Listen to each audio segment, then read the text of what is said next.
The HOKA Speedgoat 6, a highly anticipated update to the GOAT of trail running shoes. One that I was so excited to test that I literally got a cortisone shot in my hip just so I could log some miles. Seriously. I did. But in all seriousness, today we're going to cover the HOKA Speedgoat 6, all the features and the updates over the HOKA Speedgoat 5 to find out if it's any better and hopefully determine if the Speedgoat still reigns supreme on the trail. But first, I do need to let you know that HOKA did send the Speedgoat 6 to me for the sole purpose of this review. They're not going to see this footage ahead of time. They're not telling me what to say.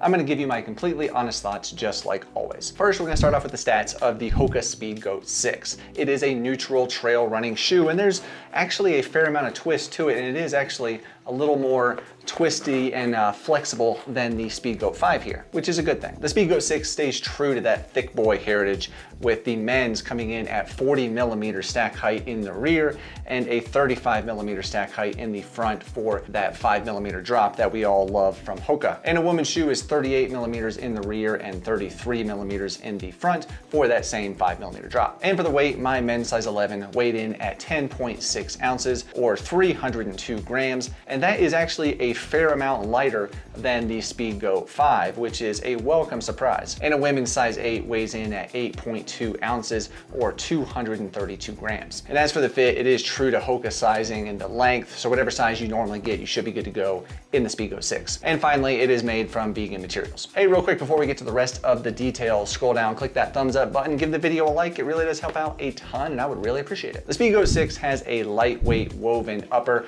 with a redesigned dynamic vamp. The upper material felt very comfortable on the top of my feet. And as for that breathability, let's take a look at the tissue test. You can see with the hairdryer on low that tissue did come up just a little bit. Not a lot, but a bit. Even when I switched that hairdryer to high, it didn't come up a ton. I was honestly a little concerned that it may not be that breathable. However, one of the runs I did was, I think 88, 89 degrees here in Colorado at altitude, sunny, very hot, and my feet never felt warm on the run. It was actually pretty nice. I also want to note that on that same run where it was so hot, I actually did get completely submerged in water a couple of times, soaked the shoes, just completely soaked them for several minutes. I sat in a creek.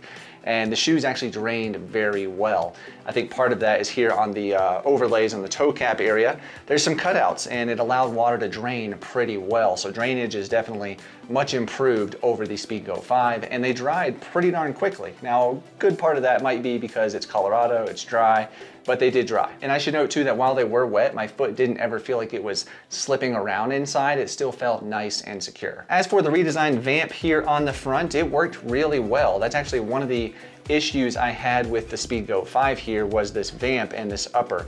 It really allowed the shoe to stretch quite a lot in the toe box and the forefoot here. And I just never felt like I could get a really good lockdown or a secure fit in that area. My foot just wanted to slide around a lot. That has not been the case with the Speedgoat 6. The vamp does allow some room in that toe box, but it's not stretching to the point that I had to retie the shoes like I did in the Speedgoat 5. And I do need to note that the toe box felt fine, no issues with width or discomfort, hot spots. It had adequate room. The midfoot, however, on the Speedgoat 6 does feel a little bit more narrow than on the Speedgoat 5.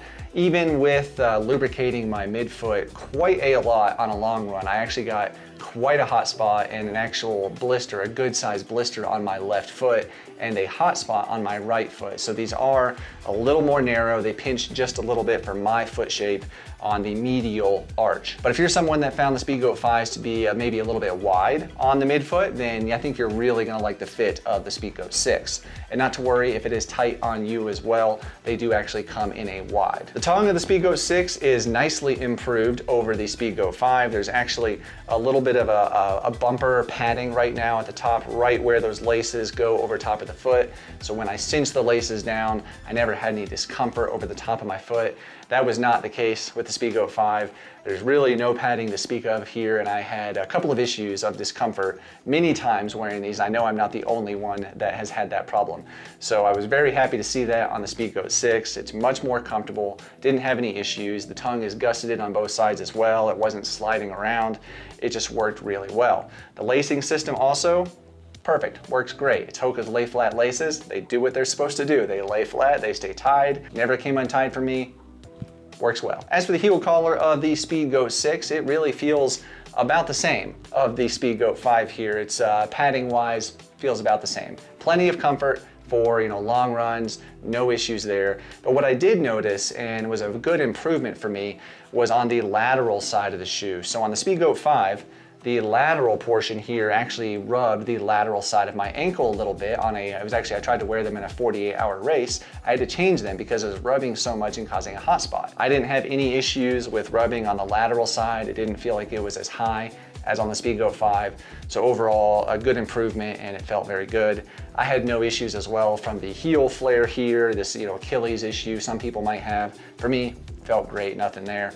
The heel counter, good as well. A little bit of flexibility at the top, but then down low, it is very stiff. Overall, the lockdown security of this shoe has been great for my foot. The midsole of the Speedgoat 6 was also updated with a lighter weight and more responsive CMEVA midsole foam. And this is likely where the bulk of that weight savings comes from over the Speedgoat 5. My size 11 Speedgoat 6 actually weighed 16 grams lighter than the Speedgoat 5, which is awesome. As for the feel underfoot when running, I really enjoyed the feel of this midsole foam, this new CMEVA midsole. It has that cushioning that you've come to expect from the Speedgoat line, more than enough to run a 100-mile ultramarathon. And it did actually feel a bit more responsive underfoot, or maybe a touch more firm underfoot than the Speedgoat 5, which to me was a very good thing, because the Speedgoat 5, I really didn't care for the midsole feel of this shoe. I felt that it was too soft and squishy, where my toes kind of felt like they were sinking into the midsole foam. Not the case on the Speedgoat 6. I would say that the Speedgoat 6 actually feels more similar in ground feel and feel under your foot to the Mafate Speed 4, which is a great thing because I love that shoe. With all of that stack height underfoot here, there is plenty of protection from rocks as you're going down technical terrain, and the Speedgoat 6 actually felt relatively stable over rocky technical terrain. That's one of the things I didn't like about that squishy feeling of the Speedgoat 5, is when running on technical terrain, I didn't really have much ground feel as the foot kind of, you know, sunk into that midsole foam.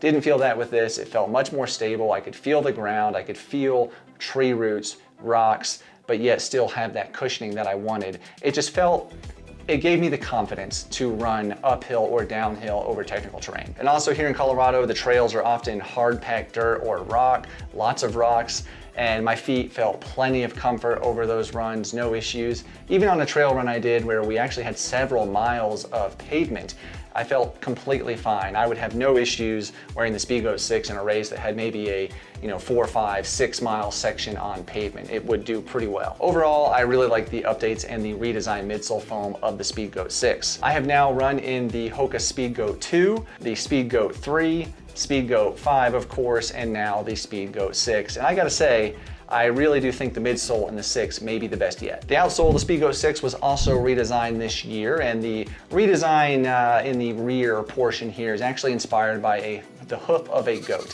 fitting for the Speedgoat. Aggressive traction is provided by those Vibram Megagrip traction lugs that are 5 millimeters in depth. In the rear of the shoe here, you can see that this groove actually kind of extends all the way to the rear now. On the Speedgoat 5, it kind of went in like a Y portion right here. Kind of, this is the goat hoof, design here basically. And on the forefoot here, on the lateral side, you can definitely see there are some more lugs over the Speedgoat 5. We've actually got kind of 3 smaller lugs for lateral traction here, and there's more on the side as well. Traction, of course, was superb over any terrain, whether that's hard-packed rock, dirt, loose trails, even a little bit of mud. It felt fantastic, which is kind of what you expect from the Speedgoat. It's one of the best aggressive trail shoes out there. As for durability of this outsole, it is the same compound as on the Speedgoat 5, that Vibram compound. And some have reported a lot of wear over concrete. So if you're gonna wear that on a paved surface quite a bit, you may see some accelerated wear. However, on the trail, I think you're gonna get easily 400 miles out of these, maybe even more. Overall, there isn't a ton to say about the outsole of the Speedgoat 6. It's amazing. It's honestly, I think it's one of the best performing outsoles out there. Well, the HOKA Speedgoat 6 retails for $155. Now that is the same price as the HOKA Speedgoat 5. $125, and it is less than the Mafate Speed 4, which is always great to not see a price hike in a new iteration of a shoe. Well, the bottom line of the Speedgoat 6 is yes, it still reigns supreme as one of the best trail shoes out there. The midsole is incredibly comfortable. The outsole traction it's Speedgoat quality. It's what we come to know.